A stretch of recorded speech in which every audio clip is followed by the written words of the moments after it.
Very good morning, dear students. Myself, Mrs. Nikita Mekwan, presenting to you Standard 4 subject NCERT English.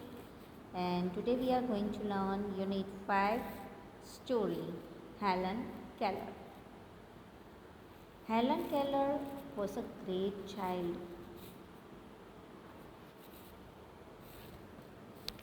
Before starting the lesson, I want to tell you about something of the story. Helen Keller एक बहुत ही अच्छी बच्ची थी। उसने जब पैदा हुई 1880 में तो उसने एक हेल्दी बच्चे के रूप में जन्म लिया था। बट एक दिन वो बहुत ही बीमार हो गई। हालांकि बाद में वो ठीक हो गई, बट उसकी बीमारी की वजह से वो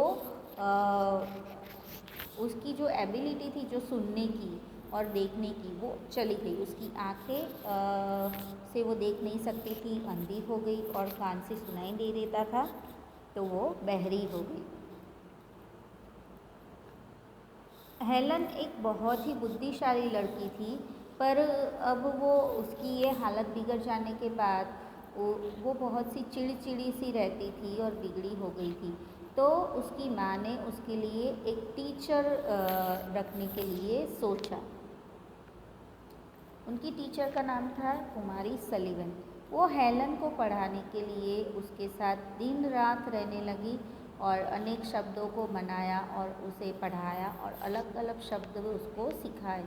धीरे धीरे हेलन सीख गई कि दुनिया में शब्द सबसे महत्वपूर्ण चीज़ थी और जो भी वह जानना चाहती थी वह सब उसे ये शब्द ही बताएंगे। तो शब्द की वैल्यू उसे तभी पता चली। Okay, so let's see the chapter, and then after we will get the whole complete idea of this chapter. It was summer of 1880. A healthy baby girl was born in a small town in Alabama. Her parents loved her dearly and named her Helen Keller. But one day the baby became ill, and day after day her fever stayed high. Everyone in the family tried to help her to get better, but all they could say was, "There is nothing more we can do. The baby may not live." तो Helen Keller का जन्म 1880 में हुआ था एक छोटे से शहर में। वो जन्म के समय बहुत ही स्वस्थ थी। अलबामा में उसका जन्म हुआ था और उसके पेरेंट्स भी उसे बहुत ही चाहते थे, इसलिए उसका नाम हेलन केलर रखा था। पर एक दिन उसे बहुत ही बुखार हो गया और दिन प्रतिदिन उसका बुखार बहुत ही बढ़ता गया। तो उसके परिवार वालों ने उसके स्वास्थ्य को ठीक करने के लिए बहुत ही प्रयत्न किए, बट सभी ने यही आंसर दिया कि हम कुछ नहीं कर सकते हैं, शायद ये बच्ची बच ना पाए। Helen lived, but she was not the same after her illness. Something is very wrong, her mother said. At last they found out what is wrong. The child would not see or hear. The baby grew into a little girl. Her parents felt sorry for her. Helen often cried and held on her to her mother. "Give the poor child what she wants," her father would say. Helen जी गई, पर उस बीमारी हो जाने के बाद वो पहले जैसी नहीं रही। तो उसकी माँ ने कहा कि कुछ तो गड़बड़ है। अंत में उन्हें वो गड़बड़ी का पता चल गया कि हेलन सुन नहीं पाती थी और देख भी नहीं पाती थी। वो धीरे धीरे जैसे बड़ी हुई तो उसके मम्मी पापा उसे देख के बहुत ही दुखी रहते थे। हेलन अक्सर रोती रहती थी और अपनी माँ को पकड़ लेती थी। तो उसके पापा कहते थे कि बेचारी हमारी बच्ची, उसे दे दो जो वो मांग रही है। Though Helen could not hear or see, she was a bright little girl. Some people thought Helen could not learn anything. Her mother did not agree.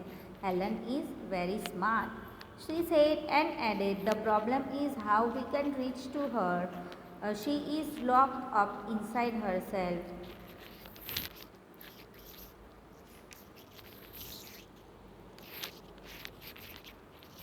तो हेलन ने सुन नहीं दे सकती थी, देख नहीं सकती थी, पर वो बहुत ही बुद्धिमान थी। तो सब लोगों ने ऐसा कहा कि वो कुछ सीख नहीं पाएगी, तो उसकी माँ उससे सहमत नहीं थी, वो एग्री नहीं थी। उन्होंने कहा कि मेरी बच्ची बहुत ही तेज़ है और ये है कि हम उसको समझ नहीं पाते हैं, ताकि हम अपने आप तक ही सीमित हैं। Helen began to grow wild. She would not let anyone comb her hair. Her clothes were always dirty. She was often angry. Sometimes she even lay on the floor and kicked her feet. Helen बड़े बड़े होते हुए, जैसे बड़ी हो रही थी तो वो थोड़ा सा अनईजी व्यवहार करने लगी।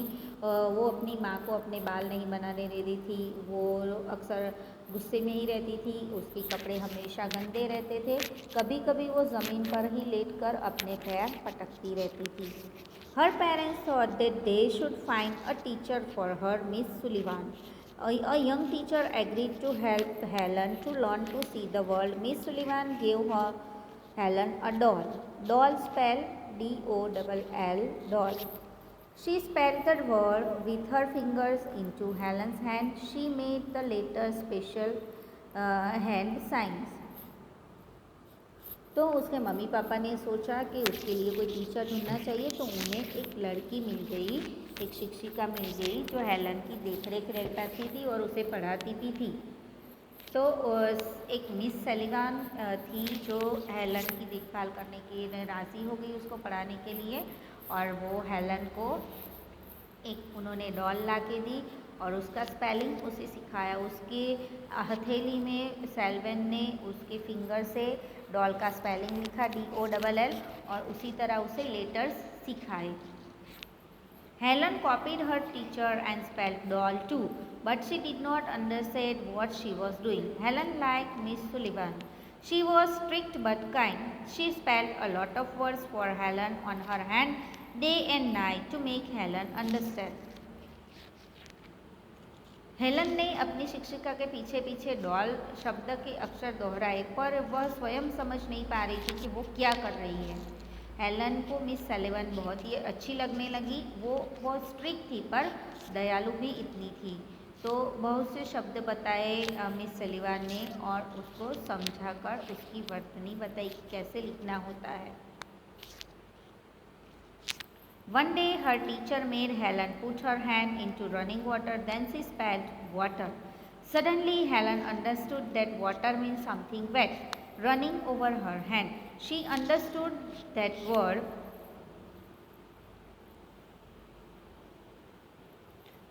were the most important in things in the world. Words would tell her everything she wanted to know.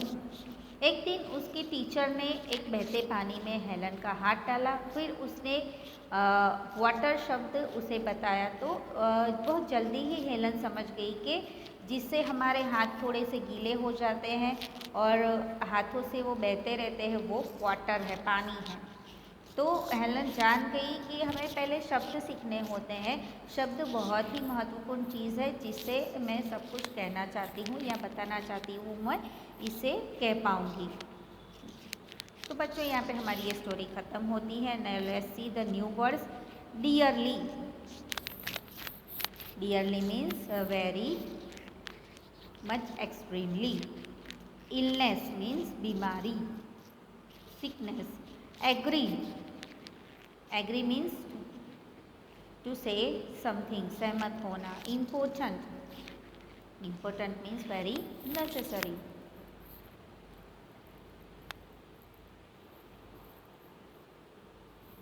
Now kids, let's learn about the question answer of this chapter. Something is wrong, said Helen's mother. What was wrong with Helen?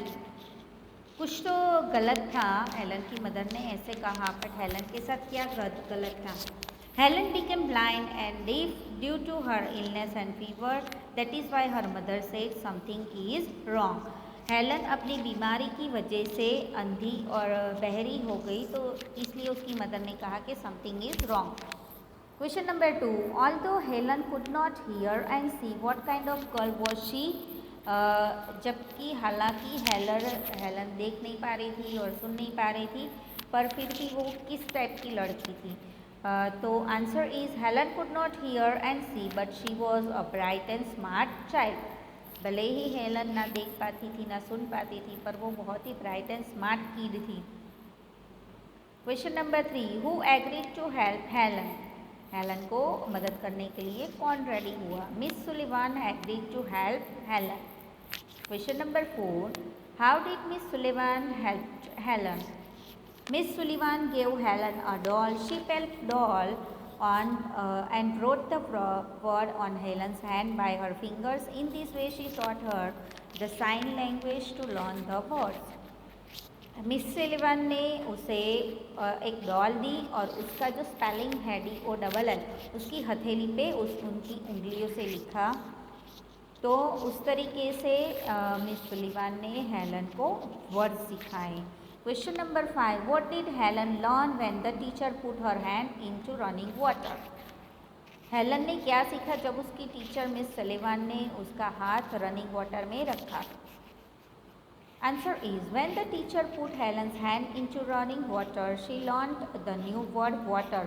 She also understood the meaning of water as she found it wet and running down her hand when she touched it. जब भी Helen की teacher ने उसका hand running water में रखा तो उसने एक नया वर्ड सीखा वाटर, और उसका मीनिंग भी उसको समझ में आया कि ये ऐसी एक चीज़ है जो जिसमें हाथ रखने से वो गीला हमें फील होता है, और जब भी हम हाथ में रखते हैं तो हाथ पे ठहरता नहीं है, गिर जाता है। तो ये सब हेलन को धीरे धीरे समझ आने लगी। Next question is what was the most important thing that Helen finally understood? ऐसी कौन सी इम्पोर्टेंट थिंग थी जो हेलन को लास्ट में समझ में आ गई? Finally Helen understood that words are the most important thing in the world. She can know everything through words. अंत में हेलन को ये समझ में आया कि वर्ड्स बहुत ही इम्पोर्टेंट चीज़ है, हम वर्ड से ही सब कुछ जान सकते हैं। Now next question, how do people who can not see and read? Answer is people who cannot see and read, they study through special books written in special language called Braille. They touch the script and then understand the meaning of the written text. जो people देख या सुन नहीं पाते हैं वो लोग कैसे पढ़ाई करते हैं, क्या करते हैं? तो जो पीपल जो डेफ हैं, जो देख नहीं पाते या सुन नहीं पाते हैं, वो लोग एक स्पेशल लिपि का यूज़ करते हैं, ब्रेल लिपि, जिसमें एक स्क्रिप्ट होती है, उस पर सभी फिगर्स लिखे हुए होते हैं, नंबर्स एंड लेटर्स। तो उससे वो रिटन टेक्स्ट में से सभी चीज़ को छू के उसका मीनिंग समझ सकते हैं। What is the script for the children who can not see called? जो बच्चे देख नहीं सकते हैं उनकी स्क्रिप्ट को क्या कहा जाता है? तो उसको ब्रेली कहा जाता है, ब्रेल लिपि। हम उसको हिंदी में ब्रेल लिपि कहेंगे। Now question 9 is how do you think you can help the children who can not see? आपको क्या लगता है आप किस तरीके से बच्चों को हेल्प कर सकते हो जो देख नहीं पाते हैं? I would give two Braille books to the children who can not see. Question number 10, match the two parts of sentence given under column A and B and add but to join the two parts and write complete sentences. यहाँ पे हमें match करके बीच में but add करके इनको complete करना है। हम ये देखेंगे, Helen lived after her illness but she could not hear or see. Number 2, she could not see or hear but she was very intelligent. Number 3, people thought that she could not learn anything but her mother thought she could learn. Number 4, Helen copied the word but she did not understand what she is doing. Number 5, Miss Sullivan was strict but she was kind to Helen. तो बच्चों यहाँ पे हमारी ये chapter ख़त्म होता है। I want to tell you something about Braille लिपि। ब्रेल लिपि एक ऐसी स्क्रिप्ट होती है, एक ऐसी बुक होती है जिसमें जो लेटर्स और नंबर्स होते हैं, जो लिखावट होती है वो ऊपर से उपसी हुई होती है। तो जो बच्चे अंधे हैं या तो देख नहीं पाते हैं, सुन नहीं पाते हैं, वो लोग उस पर टच करके, टच थेरेपी का यूज़ करके वर्ड्स को सीखते हैं और उनसे समझते हैं। तो उसे ब्रेल लिपि कहा जाता है। Okay, watch this video carefully. Thank you very much. Have a nice day to all.